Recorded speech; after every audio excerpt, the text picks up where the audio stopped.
and welcome to my NEWTS Wrap Up. Now, I managed to get my wizarding career, which was a writer/journalist, which I'm really happy about. So how I'm going to do this is that I'm going to tell you the subject I read these books for and the order I read them in terms of the grades, because I just can't be bothered to be reading out all the prompts, because otherwise I'll be here for a while. So let's just get into it. First subject I'm going to tell you about is Care of Magical Creatures, because it's simply the first on my list, and I read Artemis Fowl and The Last Guardian for this prompt, and I loved it. In short, I absolutely loved it. This was the final one in the Artemis Fowl series. It totally made up for the 7th book as well, which I will tell you about in a minute, because somehow I've managed to not read this out of order, but I'm telling you these out of order of series, but there we go.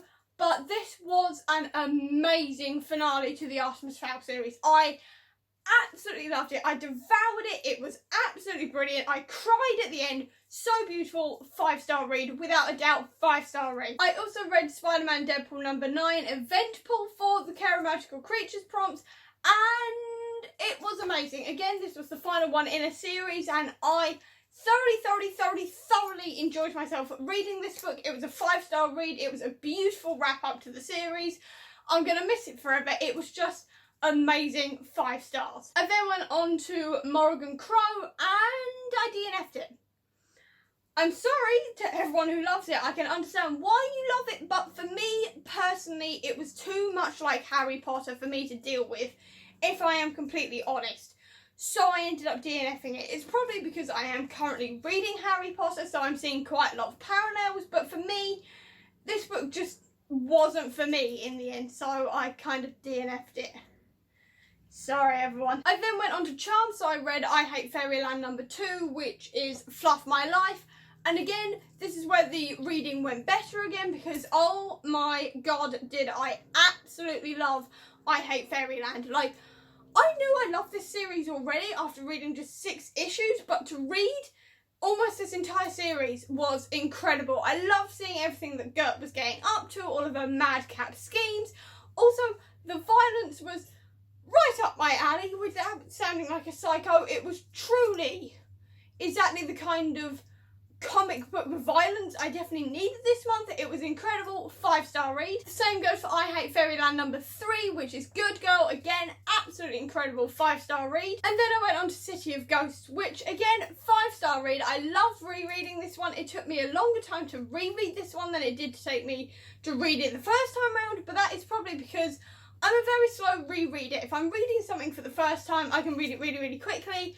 But if it's a reread, I take longer. I don't know why, it's just part of who I am. But I still thoroughly enjoyed this book, and it was definitely a 5-star. It gave me all the creepy Halloween-y vibes I needed, and I just generally absolutely loved it. On to Defense Against the Dark Arts now, and I read Beneath the Sugar Sky first, and again, absolutely devoured this. This was actually the book I started this month with, and flew through it. I absolutely adore Seanan McGuire's writing, and this entire world and universe, I guess it is now, because there's so many worlds inside this universe, and I just absolutely loved it. I thought it was brilliant. I love seeing all the characters again, because I've missed quite a few of those characters, and it was just great. I gave it 5 stars. I then went on to Legion Quest, and this one was a bit iffy for me, I'm not gonna lie, because it took 65% of the way through this 500-page comic for Legion to even turn up, which was really kind of a bummer for me, I'm not going to lie, because I read it as a Legion quest, so I went into it thinking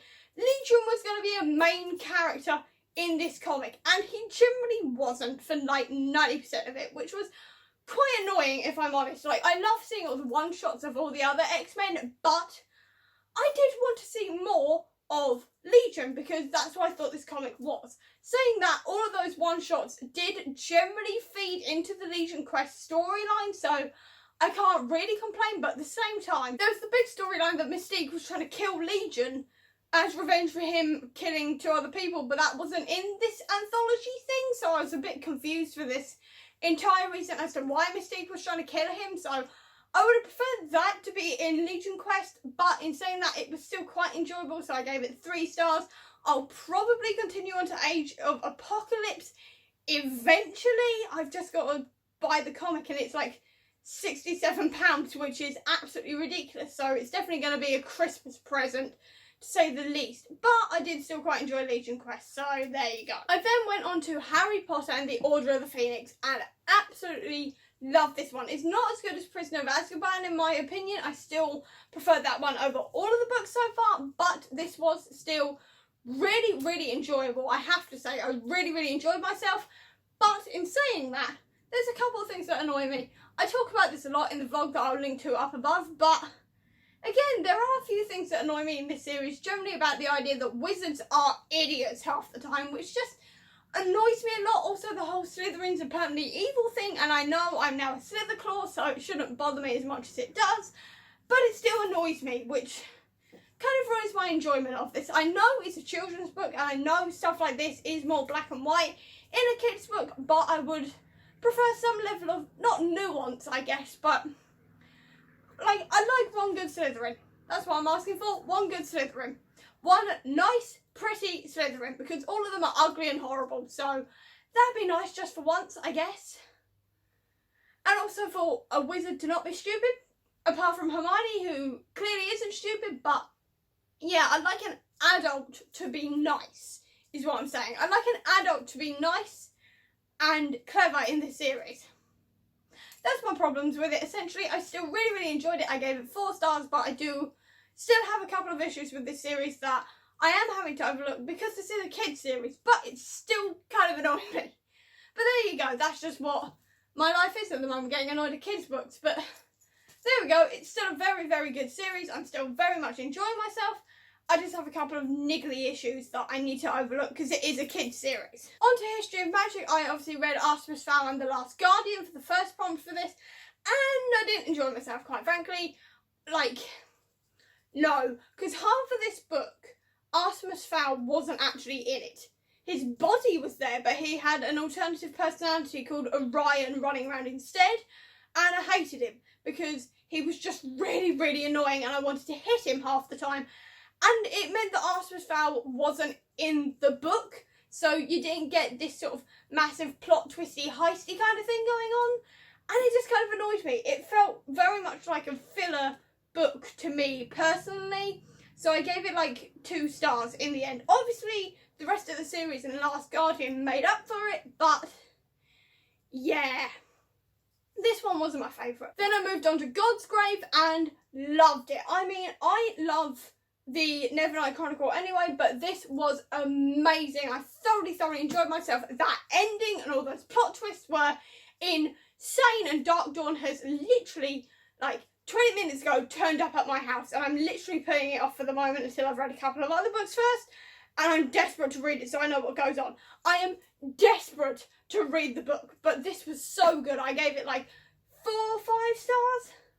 I think I gave it like a 4.5. I can't quite remember, but it was so good. I absolutely loved it. I'm so glad I read this late, so I didn't have to deal with that massive cliffhanger for too long. So good, guys. So good. Absolutely loved it. I also finished off the History of Magic with I Hate Fairyland #1. Again, this was just, it's Scotty Young's I Hate Fairyland, guys. I have nothing to say apart from it is absolutely amazing, and it's a 5-star read every single time. Absolutely loved it. Loved being back in this world again and rereading it. Absolutely brilliant. 5 stars. And then for Muggle Studies, I managed to read In an Absent Dream. Again, flew through this book. I love the creepy fairy tale vibes that these books give off, and it's just absolutely brilliant. 5-star read again.